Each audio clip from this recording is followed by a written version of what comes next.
her story with some things, and so, I felt pretty good. It's just, kind of finding myself in the right room at times. So that was a neat experience as well. I bet it was. It's always great to, have guys that you've coached and see them. We just had National Signing Day here a few days ago. It's always great to see them, sign those letters of intent and, go on and represent you and your program. So, how many guys did you have sign just this last week? We had we had 4 for football, and we had 2 female powerlifters. Okay. And so I think we should have one more. I think the thing that becomes unique is, signing and everything is great. And I'll be honest, I love it. I don't really even focus on it. My thing is opportunities. All right, let's create an opportunity and go out there and take full advantage of it. Go earn what you want, and not just settle, because every offer is not a good offer. You know what I mean? Very appreciative, but sometimes you have to be very selective and understand that, if you go this route, this might be more financially feasible. This might be a better situation for you. And so we really try to do a good job as far as putting our kids in great situations that they can manage and flourish in, rather than just saying, take that because they offered you something. So it's always unique, too, because you want to get in the right system that can fit you and, with the right personality, of a coach or a coaching staff, and that school needs to feel like home because, especially at that level, coaches change all the time. They do. And so, I always try to tell kids, make sure you like the campus. Make sure there's other things you like other than, just that position coach or just that head coach. Then I think some of them you have to even tell guys, you don't like or love football enough. You know what I mean? It's kind of like, sometimes you have to challenge them and say, don't get caught up in doing what you feel like you should be doing because everybody else is doing it. You know what I mean? There's nothing wrong with being an intramural guy. There's nothing wrong with saying, I'm going to go to this school and then I might play some semi-pro ball or something. Like, for example, we have the Bulldogs up there out of our place. And I tell kids all the time, I said, what do you want to do? If you're still in love with the game where you might want to do something, you don't have to feel like you got to go to this school because it's $25,000. They've given you $5,000 to $10,000. You got to figure out a way to pay another $15,000 to $20,000 to go there. When you could go, use your A+, use the different resources that are available through the school that you've earned, and still go play some ball on the side and have a great experience. I think we got to be mindful of the fact that, the percentage of guys who play beyond high school is slim.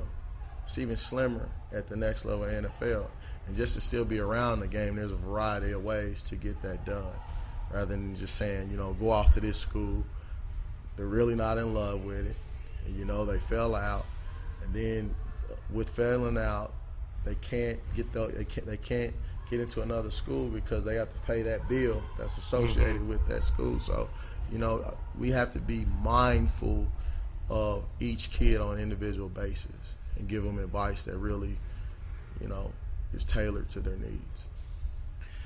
And I feel like that's a special part of what the good high school coaches do is, not just say like, well, I had 25 kids sign on signing day, because I had 25, be able to say, no, well, I had some kids that had offers, but it wasn't a good fit for them, or I advise them against it, just like certain college coaches advise guys to leave early or to stay another year.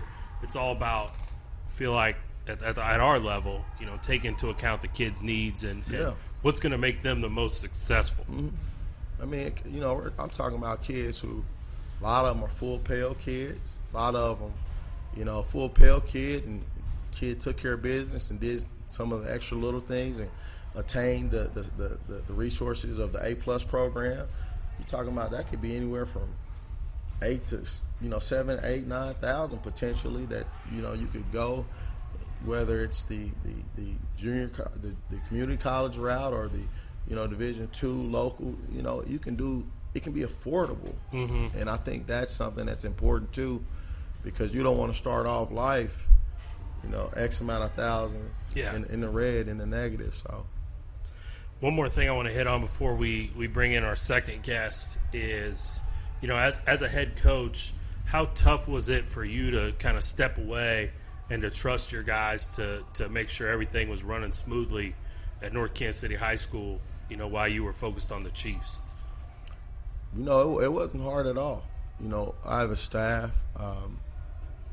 We've been together a very long time. Coach Dan Joyner, my assistant head coach, offense coordinator, he's been a head coach multiple places. My offensive staff, they've been together a long time. Defensive staff's been together a long time. More importantly, I really kind of focused on giving everybody a little bit more time away, and allowing them to enjoy life and enjoy their summer. And one of the things I kind of made a priority too, for me this year too, is really to say less and really do less in regards to just being out in front. Because what I found is if I'm talking, if I'm leading something, then more oftentimes than not, most guys aren't gonna coach. And it's no disrespect to them. It's just they're gonna let me have that space to operate, where I said I'm going to say less so they can coach, so they can talk and deal and manage and police and build relationships with their guys, and really, instead of just having one overall voice, we could have X amount of voices that represent each position group, and we really could be led from that aspect, and it allows the staff to really develop. And so I don't mind doing that. I'm not a guy where it's constantly got to be me. Sometimes I'll be honest, I don't mind being a guy who just, puts the stuff out and picks it up at the end of the night. I like to just kind of, view myself as a servant leader who's there to make everybody's job a little bit easier. And that way, if we can get more buy-in and more investment from coaches, we'll get better because they're doing their job at the level that counts, at the personal level with their position group, to where we really could take it to a next level, and I think that's, if we're talking about us as a staff, where we go next, I think that's part of it, to where it's more ownership, it's more buy-in, to the point where, it doesn't have to come from the head coach, it doesn't have to come from a coordinator, it's coming from that position coach who's maxing out and all in on developing his group.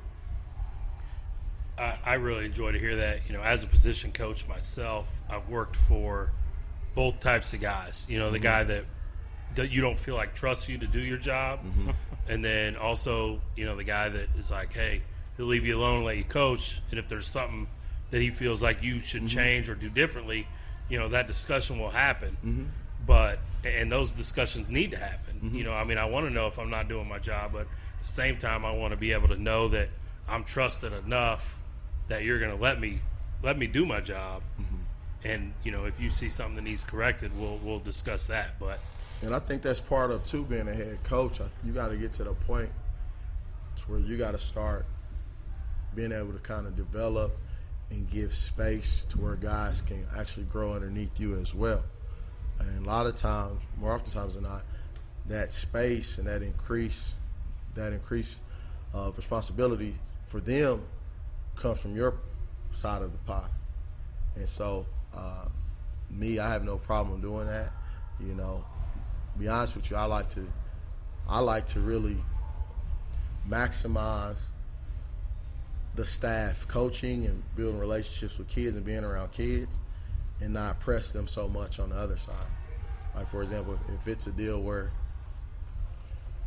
if it's, putting up equipment at the end of the season, I have no problem, setting aside an hour or two every day and getting it done to let them get out of there, because I know I probably kept them at practice, 6:15, 6:30. But, I think that's just what it takes, and I'm okay with that. And I want them to understand that's just a piece of it. I want your job to be to build relationships and manifest opportunities with kids, and my job to be able to make that as easy as possible for you and take care of some of that little stuff. It's not as pressing. There was a time where after the last game you packed up everything, whereas now I'll let it sit a week, 2 weeks, 3 weeks. It's fine. It's indoors. It's out the way, and we can get that stuff done later. You know what I mean? And if they want to help, they can help, but it's not a deal where I'm saying we got to be here at this hour and get this done. No, go home, be with your family. I thank you. I appreciate you because I know I've asked you to come in early. I know I've kept you later than probably any other staff in our building, but you know, just what it takes. And our kids, I appreciate you, and our kids appreciate you. So. Well, we are going to bring in a second.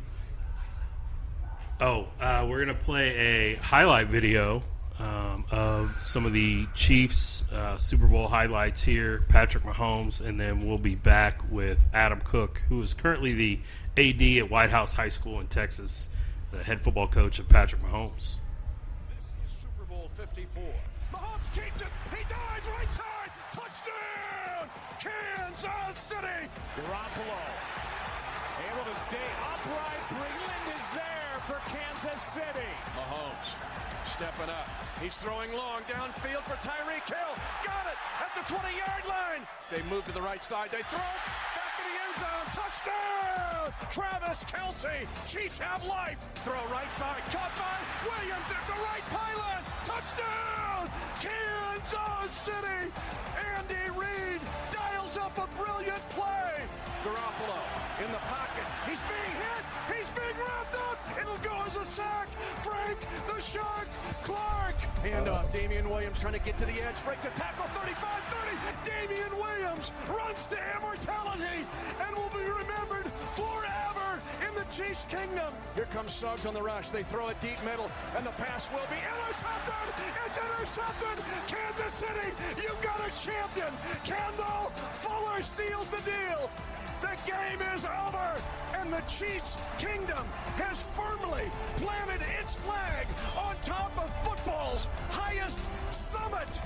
The Kansas City Chiefs are champions of Super Bowl 54. I'm Gary. This is Austin. We are Midwest Mics coming back at you. Coach Leon Douglas from North Kansas City High School is still here with us, and then we are joined now by Adam Cook, the athletic director at Whitehouse High School, and he was the coach of our Patrick Mahomes back in the day at high school at his high school. So, Coach Cook, thanks for joining us. Thanks for having me on, guys. I greatly appreciate it. Can y'all hear me okay? Can you guys hear me okay? All right, there we go. There we go. Thanks for having me on. Yeah, it's been a busy day for you. I heard you were on 810 this morning. Yes. I got to speak with those guys this morning, and, you know, Patrick's kept me pretty busy here the last few weeks. I bet he has. You know, why don't you start just kind of by telling us a little bit about you and how long you've been in Whitehouse and a little bit about your career. Yeah, I've been here in Whitehouse now for 14 years. I spent 4 years as the quarterback's coach. I was the offensive coordinator for 3 years and was the head football coach for 5 years. Patrick's senior year was my first year as the head football coach here. I've just, in my 20th year of coaching and teaching, used to teach algebra before, heard Coach talking earlier about some of his girls with powerlifting. I was a baseball coach and a softball coach early on in my career as well, and just really been blessed, found a good home here in Whitehouse. My wife teaches English at the high school. I've got 2 boys here. I've got a 16-year-old, a sophomore football player, baseball player, and then I've got a 6th grade son. And so we're just really excited and thankful to be here in Whitehouse. Wow, sounds like a pretty great environment down there in Whitehouse, Texas. It really is. You know, it's a great place to raise your family. We've got a lot of media that's been coming in wanting to know, all right, hey, where did Patrick grow up at? What's the city like? There's about 8,000 people here, but really Whitehouse is mostly just the school district. We're a suburb 7 miles outside of Tyler, so most people work in Tyler, do a lot of business in Tyler. There are some small businesses here in Whitehouse, but it's pretty much just a school district. All right. Tyler, Texas, that name rings a bell. I spent some time there at the Pine Cove camps when in my college years a little bit. Oh, All wow. right. That's a Well, while we've got ago. Yeah. Oh, we've wow. got several